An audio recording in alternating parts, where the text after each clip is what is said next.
Dok sam još na ovom lepom drvetu uz zvuke vetra, nadam se, vraću se malo da čujete šta pričam. Idemo mi da nastavimo za naše početnike sa drugim delom onoga što kod nas nema, u francuskom jeziku ima i tipično je za francuski jezik. Tako da vidimo šta vas čeka i kako da najbrže to zapamtite. Dobar dan, dragi moji, ponovo dobrodošli na moj kanal. Ja sam Vujadin Jeremić na jednom prelepom drvetu nadomak Pariza. Mislio sam ovako da počnem pa sam zaboravio. La musique, c'est fantastique. Et la femme est très jolie. Bajagina pesma. La musique, c'est fantastique. Muzika je fantastična, određena ta muzika. Et la femme est très jolie. A žena je vrlo lepa, prelepa. Dakle, la musique, la femme, to je ono što ćemo, evo mi jedne pčele koja je došla, tu vidite, da nas pozdravi, dobro. Priroda, u prirodi sam, tu sa drvetom. Dakle, la musique i šta smo imali, la femme, tipično za francuski jezik. Ako ste baš na početku pa nikad niste čuli, i to ćete razumeti ovog trenutka. Sećate se prošlog videa gde sam vam rekao, nakon što smo uradili, naravno, jedno od osnovnih pitanja koje će vam trebati qu'est-ce que c'est, pa vi odgovorite c'est, i onda c'est un arbre, c'est une pierre, c'est što god. Imali smo une idée, kao nešto što mi ne koristimo, ali Francuzi koriste uz imenice. Članovi se zovu. Znate, samo ovako mala digresija, nije ni digresija vezana za ovo.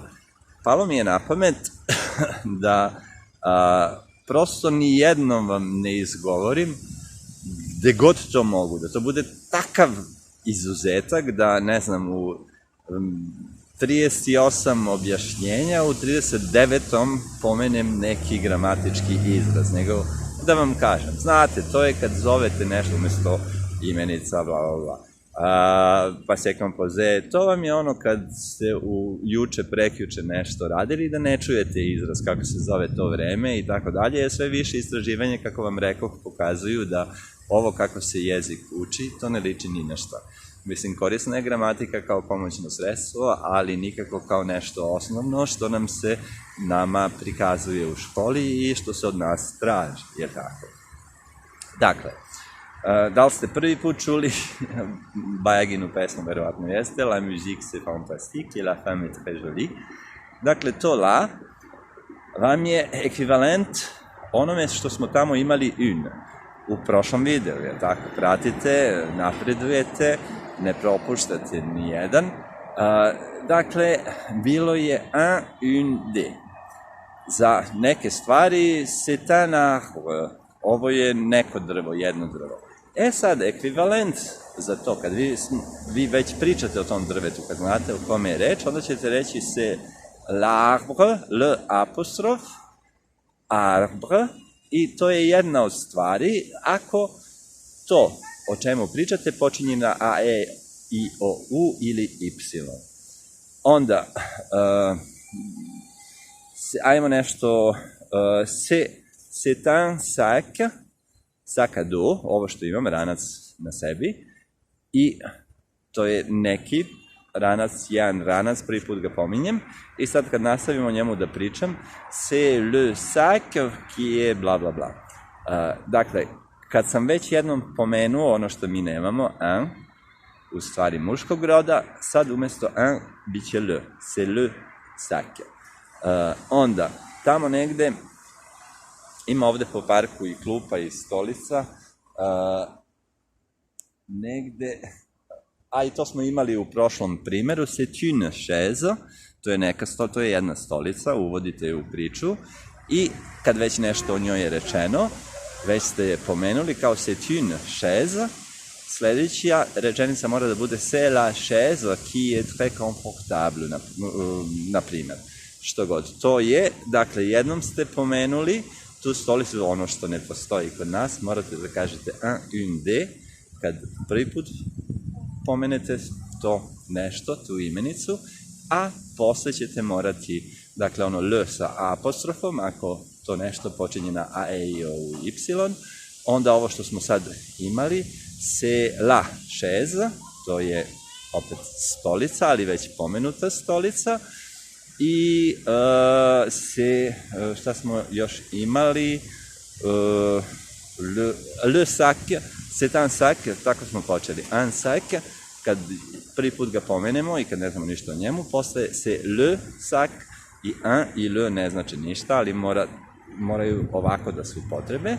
Onda i još nam ostaje un sac, le sac, une chaise, la chaise, i ostaje nam još množina.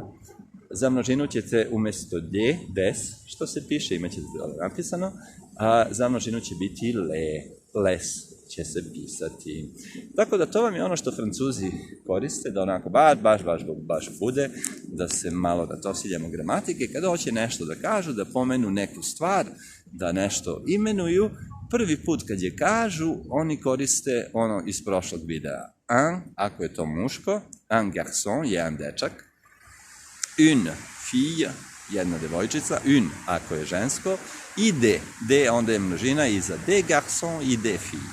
Tu ne razmišljate o rodu. I sad kao to, što postoji kod Francuza, kad prvi put nešto pomenu, onda kad nastavljaju da pričaju o tome, kad je to već tu negde u priči, poznato, određeno, zove se inače određeni član, ali izbjegavat ćemo gramatičke izraze koliko god možemo. Dakle, kad smo već jednom to pomenuli, onda imamo u nastavku priče, to je određeno, više nije neodređeno, nije neka stolica, nego sad znamo koja stolica je u pitanju i tako dalje.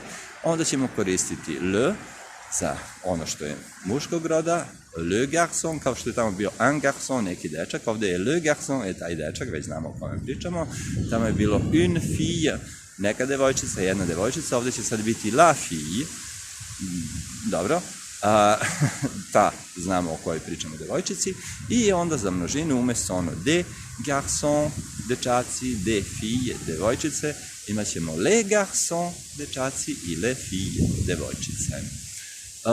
I eto, to je to. Dragi moji, završili smo sa ovim dosadnim delom. Neću ni da biram više reči. Znate ili ćete upoznati moj stav što se tiče učenja. Dakle, idemo sad na nešto zanimljivije, na neke konkretne rečenice i na druge stvari koje će vas čekati, a da ih što manje karakterišemo kao gramatičke. Hvala što ste sa mnom, za podršku, pogled na ovo divno mesto gde sam, na drvetu, u prelekom parku. Koristite svaku priliku da i vi odete do prirode, da se vežete sa njom, da uživate u njoj i na svašta će vas inspirisati. Hvala za lajkovanje, podršku, ljubim vas, vidimo se, ćao.